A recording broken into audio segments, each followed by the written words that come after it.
Okay, welcome everyone. So we are very happy to have Masayuki Ushio from Hong Kong, HKUST. Um, so he was originally from Japan and he got his bachelor's degree at the University of Tokyo and he got PhD degree at Kyoto University. And then he was working in Japan for a while, but then moved to Hong Kong in 2022, like 4 years ago. So I'm really looking forward to hearing what he's done so far in Hong Kong. So please go ahead. Okay, thank you, Yamamichi-san, for introducing me. And also, I'm really glad to have an opportunity to give this talk today. As the Yamamichi-san introduced, I am currently working in Hong Kong, and I'm actually in the Department of Ocean Science. So I'm now focusing on the marine ecosystem. And also, as in title, I'm using the environmental DNA. So, okay, let's get started. But before the research topics, I want to very briefly introduce myself. I'm Ushio. I usually ask the other people to call me Ushio because my first name is quite relatively common in Japan, and but then the family name is rare, so it's very easy to identify me if you use my family name. So, yeah, and then I'm currently an assistant professor at the Department of Ocean Science, and I got PhD at Kyoto University. But even though I'm at the Ocean Science department, my interest is it's just a general community ecology. And then to study the ecosystem, I'm currently using environmental DNA as one of the major tools. And also, I like to do some statistics. So these are my very basic background. So originally, I was working in a forest ecosystem, like oh, let me, sorry, this laser pointer here. Yamamichi-san, can you see this laser pointer? Yes, I can say that. Okay, okay, good. So I was the forest ecologist, so doing some research in the forest, but for some reasons I moved to the Hong Kong and I just started the marine ecosystem research after I came here. So I want to introduce some of our research topics today. And I'm now in here. So this is the Hong Kong, and the Hong Kong airport is here. So our university is at the eastern side of Hong Kong, this one. And then established in 1991, so relatively still young universities. And if you see, we are at the coastal region, and we even have this small pier. So sometimes we go to the research from this pier. And as you can see, the campus is quite beautiful. So if you have an opportunity to come to Hong Kong, so just let me know. Maybe I can introduce some of our places. Okay. And also, if you are interested in joining our lab, maybe you can just send me an inquiry email. Okay. Okay, that is a very, very brief introduction of me and also our universities. And I want to start my research talk. So the topic is cetacean eDNA studies in Hong Kong. And this is an introduction of cetaceans, but I think all of you are already familiar with these very nice, iconic, majestic creatures. So they are large aquatic mammals, so which are often iconic and also flagship species in marine ecosystems. So these photos are just from Wikipedia, but a lot of people love these species. But they are actually playing essential role in the maintenance of the marine ecosystem functions, such as nutrient cycling, trophic cascade. And also they are important for ecotourism, right? So some people are not using, but some people organizing some whale watching tours, for example, and because they are very, very big, their body size are often big. They can transport lots of nutrients from one place to another. So they are also very important in ecosystem functions. But there are lots of issues related to the group. So megafauna, especially in coastal ecosystems, so they are very highly threatened because of the anthropogenic pressure. Um, but even if they are threatened, the conservation of these species or also other megafauna like a shark and rays, so it is often neglected as a key component in the conservation scheme. And this paper was published in 2023. And according to this paper, so this gap is referred to as a megafauna gap. Okay. So then, actually, we need more efficient and effective cetacean monitoring methods, okay, to fill in this gap. Now I want to introduce two resident stations in Hong Kong water. So even the Hong Kong is relatively small, so that means the Hong Kong waters are also relatively small, but still we have two resident species in Hong Kong waters. So they are in Hong Kong waters all year round. The one is, I think the left one is more popular than the right one because they're very conspicuous, right? This is a Chinese white dolphin genus Sosa. And when they are very young, they look gray or dark, but when they grow up, then their skin color changes and then they look really pink. So these pink dolphins are really cute and very, very popular among citizens or tourists.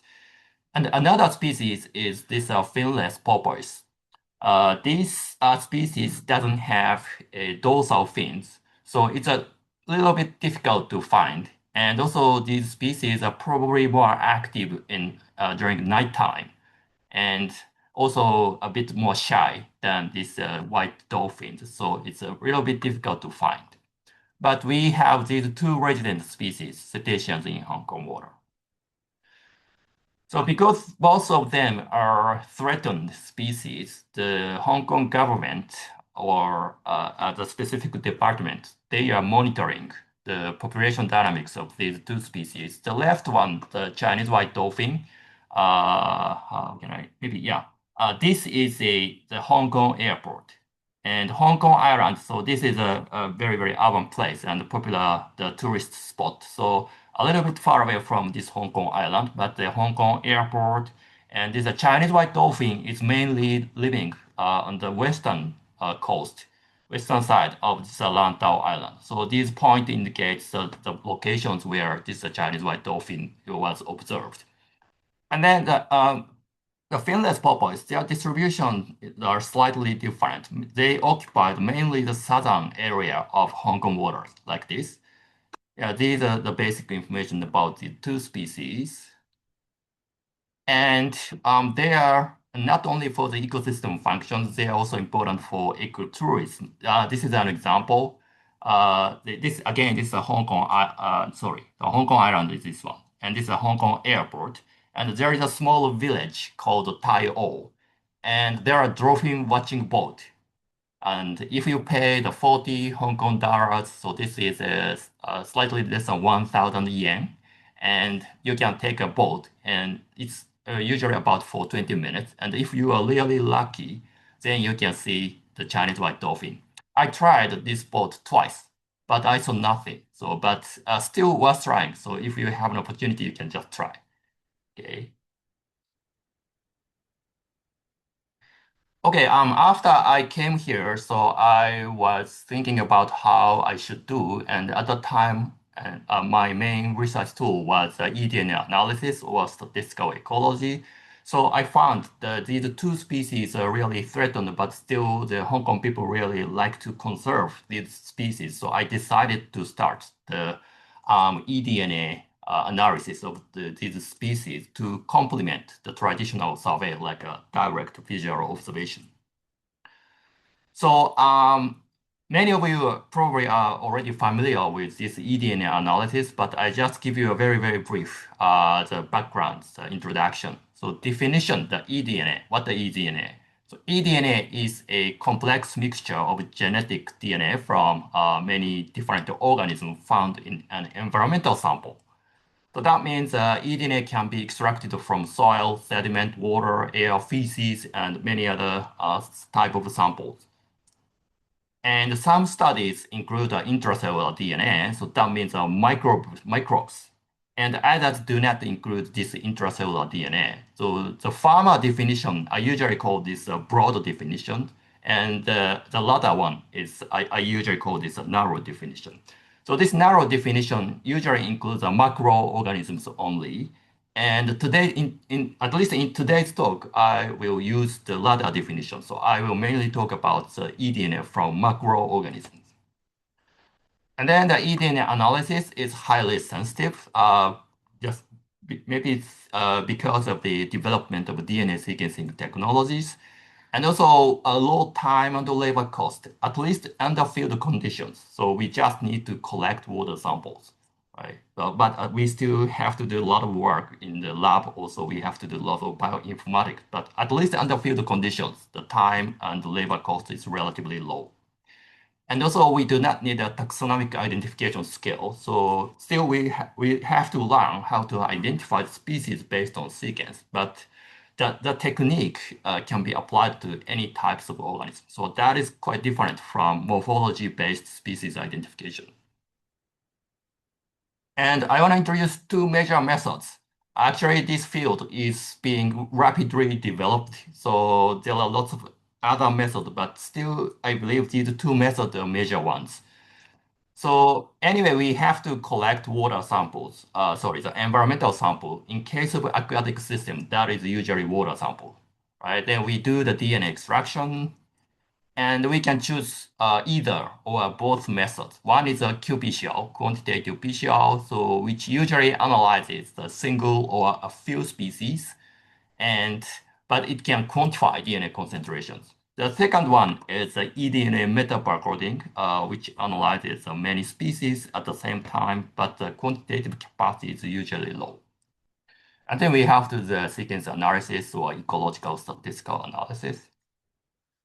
So we are using both methods to detect cetaceans in Hong Kong waters. The first one is a qPCR-based detection of Hong Kong cetaceans. So as I introduced, we have two resident species, Chinese white dolphins and finless porpoises. For Chinese white dolphins, when I started this project, I checked some papers, but there was no species-specific qPCR primers for eDNA detection. So we decided to develop the primers by ourselves. And then we targeted this mitochondrial DNA, which is usually the target of eDNA primers because it has a high number of copies in the genome. And then in a cell, sorry. And we focused on this site B regions, and we designed the primers. So I will not talk about the details about how we designed the primers. There are many tips, but we try to satisfy the criteria, and then we developed. And then we very carefully evaluated the limit of detection and the limit of quantification of these primers, and the performance is quite good. So we already posted this preprint on the bioarchive. So if you are interested, you can just check this one. And the other species, the finless porpoise, actually the finless porpoise, some other research groups, so they developed species-specific primers, and Hashimoto et al. So they targeted a very closely related species, the same genus but a different species. But actually, the species targeted in this paper and the Hong Kong finless porpoise, they were the same species, but very recently, because of the revision of the taxonomy, they are now the different species, but very, very close to each other. So we checked the sequence and the specificity, and actually we found that we can use this primer set for our finless porpoises. So we decided to use these primers. We didn't develop our own ones, okay? Because these two species, the distributions are not overlapped.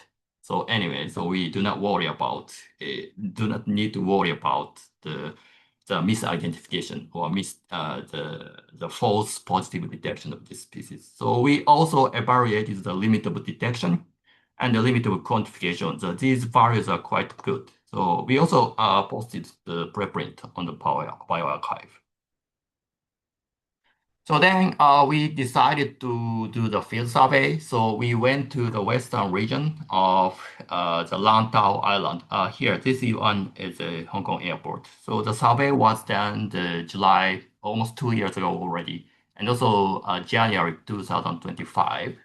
Then we collected 1 liter of seawater, the filter them, and then we collected the bottom water layer and also surface water layer because we wanted to know whether there is any difference in the detection rate between these two layers. But actually, we didn't see any clear difference. And then we extracted DNA and used the primer set. And this is the result. I'm showing you only the summer survey result, but the winter survey also we detected some the Chinese white dolphin eDNA. So the red color indicates the positive detection, and the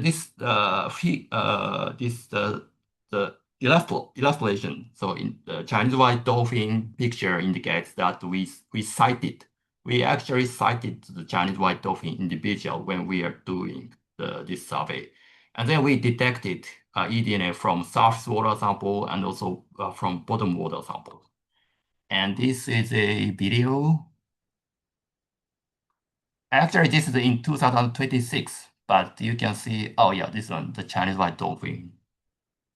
And another one, yeah. So they look very, very cute. And we all were very, very excited to see the Chinese white dolphin. Usually, when we do the field survey, we observe the Chinese white dolphin. So relatively, at least the easier to observe them than the finless porpoise. Actually, I have never observed the finless porpoise in the field. And we also we also did a field survey to detect the finless porpoise eDNA. And we went to the Soko Islands region. So it's the south of the Lantau Island. And we collected the water sample that we just used quite a similar sampling design. And then we applied the species-specific primer set. So we detected the finless porpoise eDNA from many locations because this Soko Islands is a known hotspot of this finless porpoise. So we successfully detected their eDNA, and she's my the PhD student, and she did a great job to detect the finless porpoise eDNA. So this is a qPCR survey part and summary of the qPCR survey part. And we very carefully evaluated the primer's performance and specificity, limit of detection, limit of quantifications. I think they were all good. And then we applied this technique to the field water samples. And the primer set successfully detected the eDNA of giant white dolphin and finless porpoises. The one point I should mention is all detected eDNA concentrations were below limit of quantification, and this suggests the cetacean eDNA concentration in natural environment can be very low, but still detectable. But based on my experience, they are much lower than the fish eDNA. I think it's a convincing considering the density of this species, right? So we need to refine the method to improve the sensitivity. And this is also related to the next eDNA metabarcoding section. So then we also developed a method to detect the multiple cetacean species. Then we used the eDNA metabarcoding. So this study is already published in the environmental DNA the last year. And every details are already described here. So this is the name of the primer set we designed, the microtheta. So we developed this primer set for eDNA metabarcoding. But the key point is this one, the minimal amplification of non-target vertebrates. So as I explained, the cetacean eDNA the concentration can be very low. So we try to improve the detection efficiency sensitivity. So in that case, the amplification of non-target species DNA may mask the amplification of the cetacean DNA. So we try to suppress the amplification of non-target vertebrates. So in this case, the non-target means a fish eDNA or human eDNA. So they are sometimes very, very high concentration. So this is the diagram. This diagram is the mitochondrial DNA, 12S and 16S, CO1 region, the NAD region. And then because the amplification of cetacean eDNA, but suppressing the amplification of human DNA or fish DNA is relatively difficult. So I try to design many possible primal set, and the gray color indicates the existing universal primal set. For example, this my mammal is the universal primal set that can amplify all mammal species. And marble also the universal primal set that amplify all the vertebrate species. Some other things are also the existing, the primal sets that were developed by other people.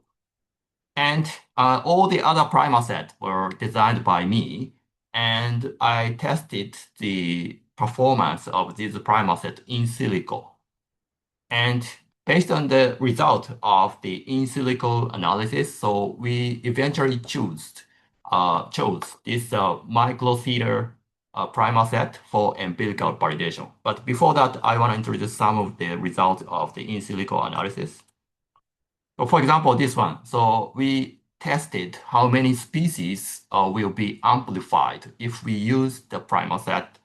And the left one, these are the results of the existing primal set. The top figure indicates the cetacean eDNA, and the number of cetaceans of which sequences are available in the NCBI was about 75 species.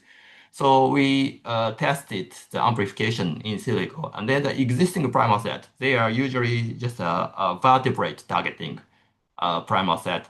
They can amplify all of them, but at the same time, these primal set also amplify lots of fish species DNA. And the right primal set, so these numbers codes, these are designed by me, and we particularly focus on this one. So this is a microcedar primal set, and this can amplify all the cetacean eDNA, but this will not amplify the fish species eDNA. So we decided to check the performance of this primal set using the real samples. So to test the performance, we first went to the aquarium. So we went to the Okinawa prefecture in Japan. So that is relatively close to Taiwan. And this is the Okinawa Churaumi Aquarium in Japan. And this is actually also video. Yes. In this aquarium tank, there's no cetaceans, so we didn't use the water sample from this aquarium tank. But this tank was actually used to develop fish targeting universal primer, the MyFish primer set. So if you have done the eDNA study, maybe you have heard about this primer set before. And where we went is actually this dolphin pools outside the Churaumi aquarium. And then in this pool, there are several different cetacean species, and we collected the water sample from this pool. This is a false killer whale, and as shown here, so we collected the water sample from this pool. So in total, there are maybe one more time.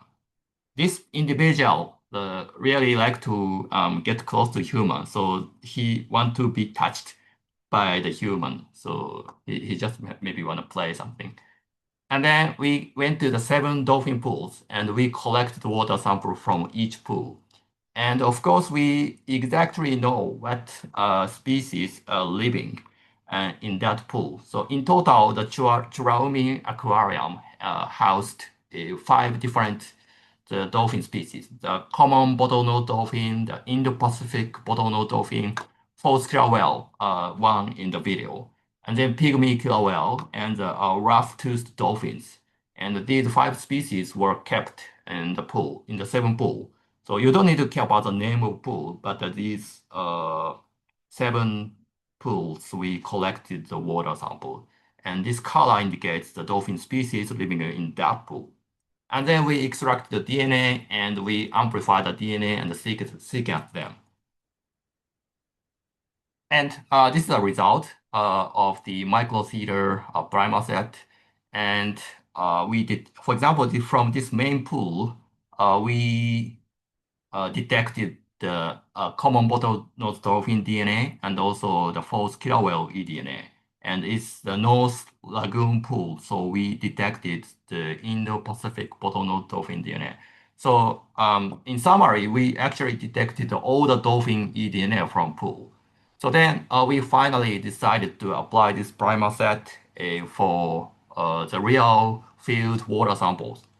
So again, we did some field surveys. So this survey was in July 2024, and we collected the water and amplified the DNA from the locations where we sighted the Chinese white dolphin. So this water sample was provided by our collaborators, and then the distance from the water sampling location and the Chinese white dolphin individuals was about 30 to 50 meters apart. Then we successfully detect the Chinese white dolphin DNA sequence reads, and also we amplified almost no non-target DNA. And again, we also applied this technique to the finless porpoise, and this is the so-called island regions, and we analyzed the water sample using these metabarcoding primers. So we also detected several the finless porpoise eDNA from several samples. But interestingly, we also detected another species. This is a false killer whale from false false killer whale from the station number 9. So actually, this species sometimes occur in the Hong Kong water region. So they are transient species, but one of the most common transient species in Hong Kong water. So I believe this is actually the real detection. Yes. Okay, now I finished the 2 eDNA methods part, qPCR and eDNA metabarcoding. But in the last section, I want to talk about kind of new technologies. And I really want to, this is actually a bit challenging, but still we want to develop this method to detect the age of cetaceans. So this is a brief background. So in this study, so we have to use the epigenetic analysis, and I want to introduce what the epigenetic is. And this is a chromosome, and this is a DNA. And epigenetic means the DNA sequences are the same, but there are some the chemical modification or kind of structural changes, and then that can influence, for example, the gene expression pattern. So there are different types of epigenetic changes, but today I just want to focus on the DNA methylation. Okay, so DNA methylation means the methyl functional group is attached to the particular the nucleotide, and then this can change the DNA expression pattern. So I will explain a little bit more about this.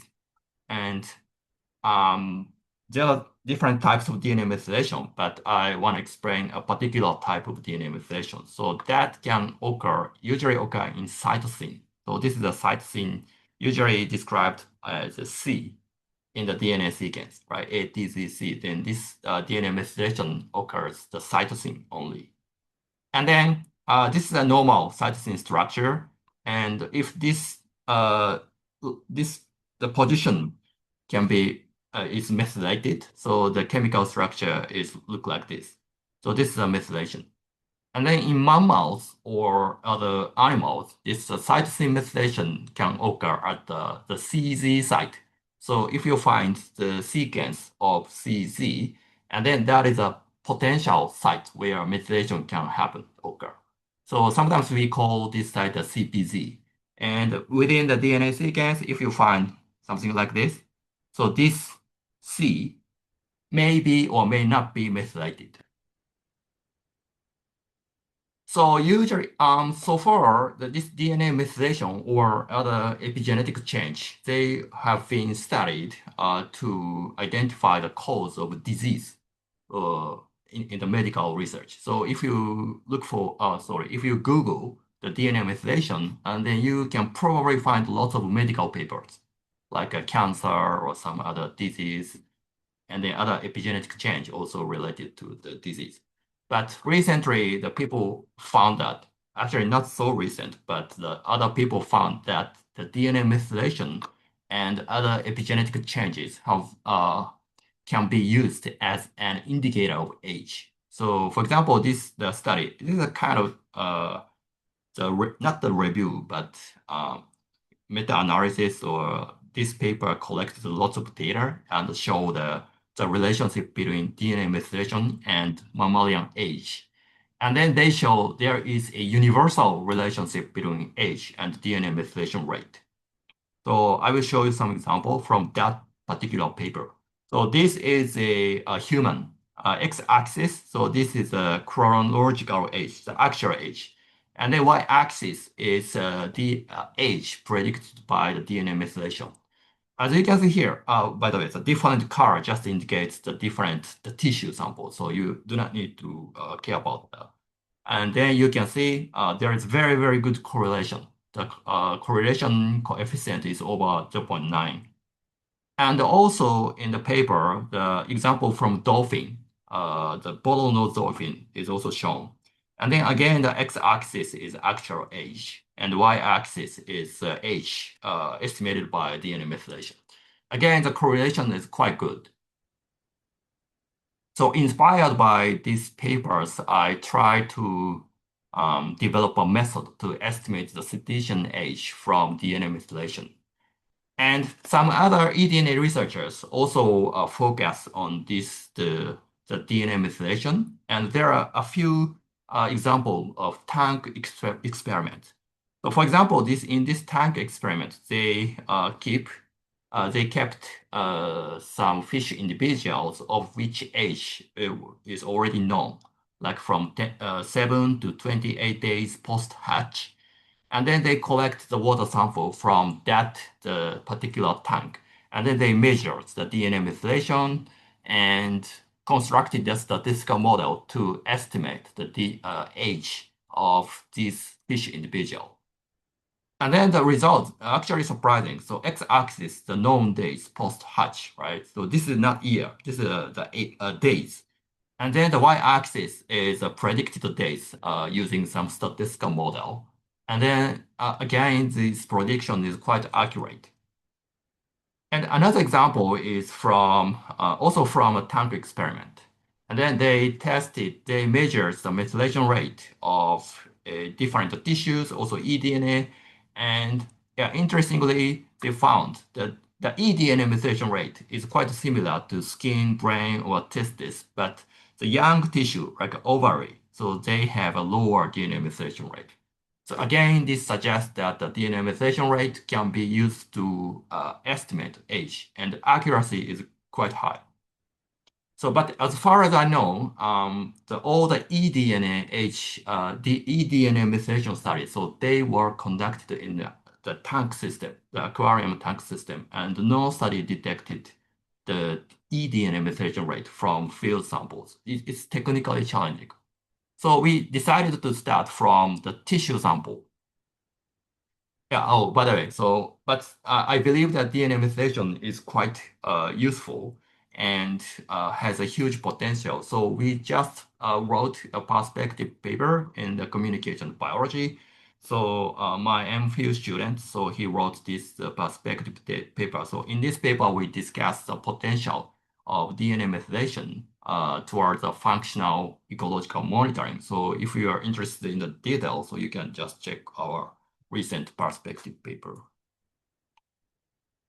So to test the potential of DNA methylation, so we've started with tissue samples. So okay, in this section, so we haven't analyzed the environmental sample yet because because of the quality of DNA, also concentration of DNA. So analyzing the eDNA methylation is still challenging. But we collected stranded finless porpoise individual samples. So because these two species are conservation targets, the Hong Kong government is collecting the stranded individual tissue samples. And then we obtained the permission and we collected the individual sample from Hong Kong Ocean Park. That is a kind of aquarium. And then this is the locations where we found the stranded finless porpoises. And then this is just the x-axis is the age group, like a calf, juvenile, adult, and y-axis body length. Yeah, obviously there is a positive correlation. And I will not talk about how we measure the DNA methylation, but I have a slide, so if you are interested, just ask me. But we anyway measured the DNA methylation rates of 3 genetic regions. Yeah, you do not need to care about these names, but we measured the methylation rate of 3 regions. And x-axis, again, the age group, the y-axis methylation rate. We can see some patterns, right? And then to construct the statistical model to estimate the age, we have to have actual age information. So, sorry, before talking about the actual age, so this is the relationship between the body length and the methylation rate. Again, this is for 3 genetic regions. And we can see some patterns, but they may not be linear, so they may be nonlinear. And to determine the actual age of cetaceans, so this is a very standard method, so which is called a growth layer groups analysis. So basically, we have to have a cross section of tooth, right? And then, so if you look at the detail, you can see some layers. So this is almost like the fish otolith analysis. So then we can count the number of layers and we can estimate the age of fish, right? So yeah, as in the otolith analysis, we have to have a cross section of tooth and just count the number of the layers. But this is very, very technical and sometimes very difficult. But luckily, we have a very good collaborators who can do this in Hong Kong. So we asked our collaborators, and then we got the actual age information. And this is just a scatter plot of the relationship between age and methylation rate. And again, for 3 different genetic regions. And then we combined all the data together and we constructed a machine learning model to predict the age of finless porpoises from the methylation rate. And then the result is like this. So we utilize the support vector regression and because to capture the nonlinear relationship between age and DNA methylation, and x-axis actual age, chronological age, and y-axis predicted value. And actually, the relationship is quite accurate. And the blue line indicates a 1-to-1 line. And then this dashed red line indicate just a linear regression. The model is quite simple. So age is predicted by these 3 genes. Yeah, so that means if we measure the DNA methylation of the tissue samples from stranded individuals, well, we can predict the age of finless porpoise relatively accurately. So this is our current progress. And next year, so we try to apply this technique to the actual water samples. So we are now setting up some kind of system and then try to measure the methylation rate of water eDNA. But I'm not sure if it will be successful because the DNA, the quantity of environmental sample is usually quite low, and which is very, very different from tissue extracted DNA. Okay, so these are my topics today, and here's the conclusion. And so in the first two sections, we have developed the qPCR and eDNA metabarcoding methods to detect cetaceans in Hong Kong waters. And we very carefully evaluated the performance of all the primer set, also probes, and then we applied to the natural seawater sample. And then the two species were successfully detected.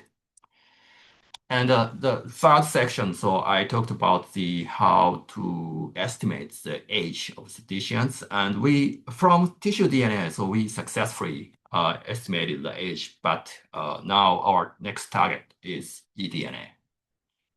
Okay, and then by using these tools, I want to contribute to the conservation of cetaceans or just a monitoring of cetaceans in Hong Kong waters. So this is the last slide and acknowledgement to lab members and so Ocean Park. So we are collaborating to do this station project and Churaumi Aquarium. So we got some research funding from the University Grants Committee or Hong Kong Airport. And she is a dolphin behavior specialist. She's also the dolphin specialist. And we get a lot of help from our collaborators. I really want to thank them. Okay,